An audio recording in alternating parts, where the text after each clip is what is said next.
Coucou, salut encore les amis, bienvenue sur ma chaîne Life IQ.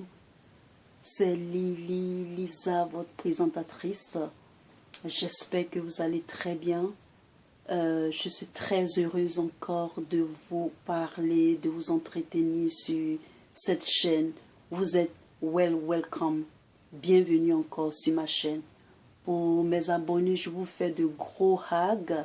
Je vous fais de grands coucous en passant un kiss pour vous, mes amis. Et sur cette chaîne, comme vous le savez tous, ceux qui vont visionner cette vidéo, nous parlons ici un peu de la gouvernance, des politiques, de tout ce qui est, tout ce qui concerne la politique dans le monde entier, et pour ajouter quelque chose à notre connaissance et pour aussi apprendre de vous.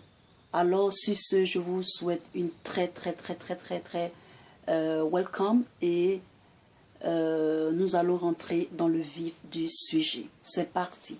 Alors ce matin, je viens encore devant vous, mes chers amis, mes chers compatriotes, mes chers grands frères, grandes sœurs, tous ceux qui viennent sur cette chaîne.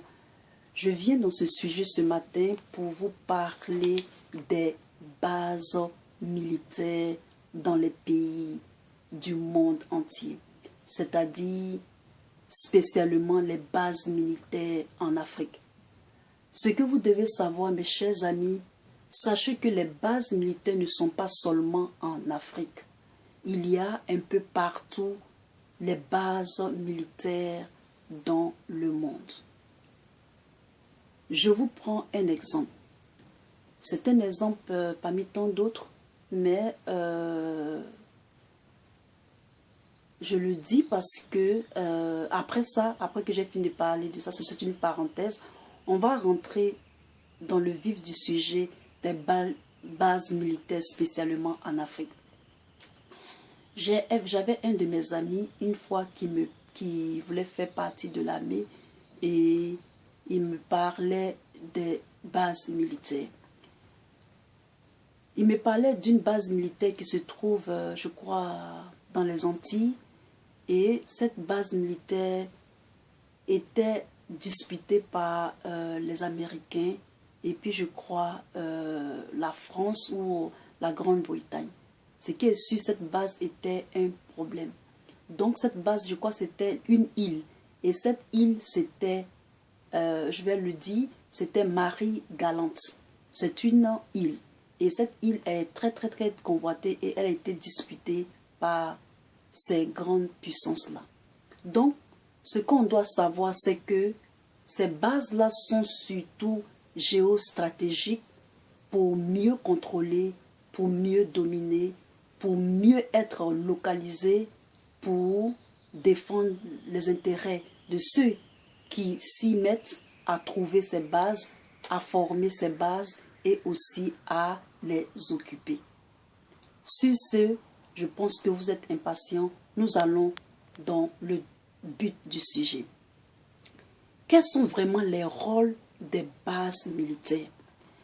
Le rôle des bases militaires, c'est que les bases militaires ont pour rôle géostratégique dans les régions sur le plan terrestre, sur le plan aérien et sur le plan maritime. Et tout cela, c'est pour mieux contrôler. Souvent, ces bases militaires-là sont des plateformes immatérielles. Elles sont très bien élaborées et ne peuvent ne pas être même visibles. Donc, sachez-le. C'est ainsi que les armées peuvent se projeter, peuvent pronostiquer et diagnostiquer les ennemis ou encore ceux qui essaient de s'étendre ou s'expandre en cas de besoin réel. Sachez que l'une des bases la plus convoitée, c'est-à-dire l'une des régions qui est vraiment une grande poudrière, c'est-à-dire très géostratégique, est Djibouti. Djibouti qui se trouve en Afrique. Et Djibouti est devenue une région de base militaire géostratégique très étrangère. Elle est à Djibouti, alors que vous connaissez bien le peuple de Djibouti, comment ce peuple vit dans la misère totale. Elle est un point géostratégique des Américains, des Européens et même de la Chine qui veulent se mettre là-bas. Et donc, Djibouti fait directement face et à 30 km de l'Orient, c'est-à-dire qui fait face à l'Orient, où le pétrole passe. Mes amis, il faut commencer à comprendre certaines choses. Vous savez que dans le temps passé, avec l'histoire, l'Afrique a été colonisée par certaines nations. Et il y a d'autres nations qui n'ont pas colonisé l'Afrique. Donc la nouvelle guerre aussi de ces nouvelles nations qui n'ont jamais colonisé l'Afrique, ils viennent aussi en Afrique pour se positionner et pour essayer de déranger la garde,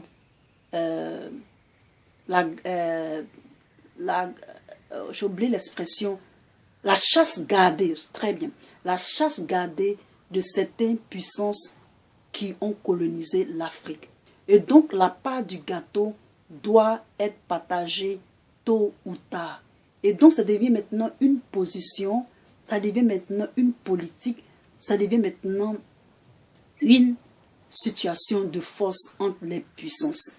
Et nous, Africains, nous sommes là comme des spectateurs, nous sommes là comme des agneaux, tout doux, tout caressant, et les autres disputent notre terre, disputent notre vie, disputent notre destinée. Alors, la charge des gardes,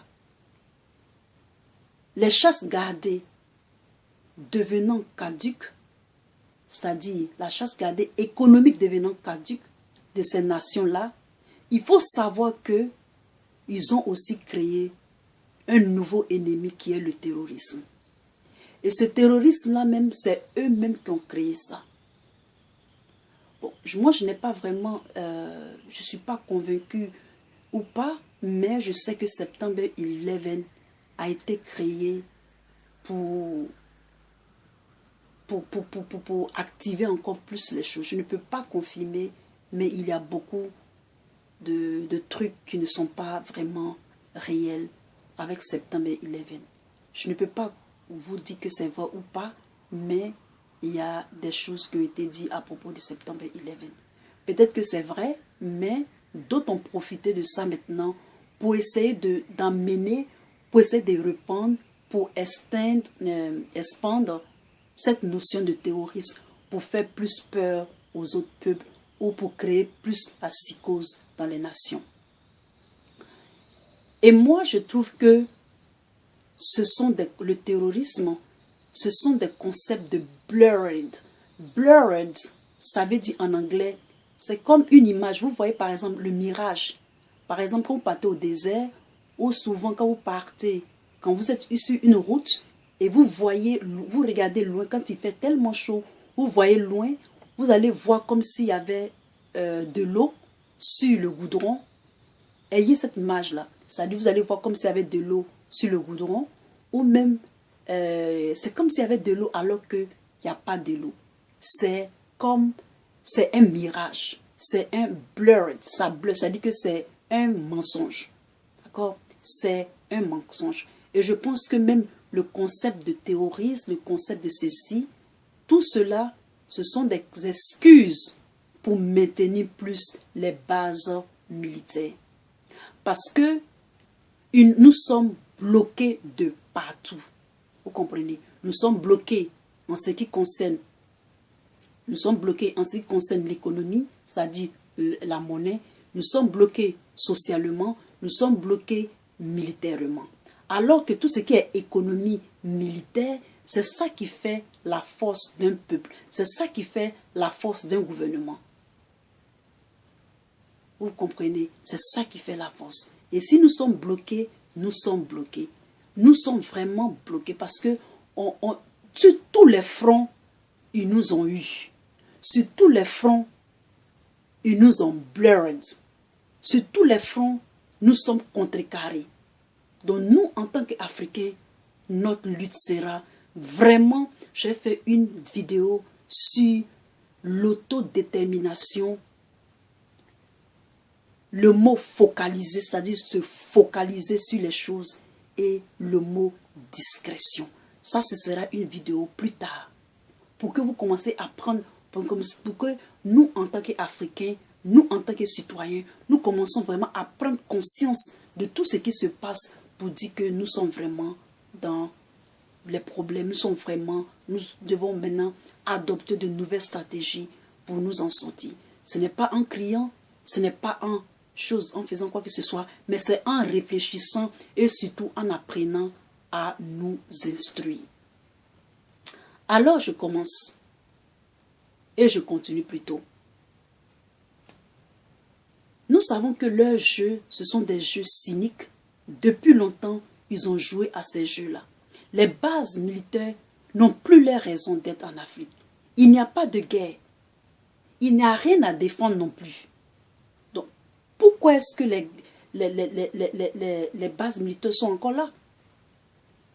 Avez-vous vu une fois une base militaire africaine en France, en Angleterre ou aux États-Unis? C'est une forme de maintien, impérialisme. Après la colonisation, des axes capitaux pour permettre les continents à la domination chez les autres.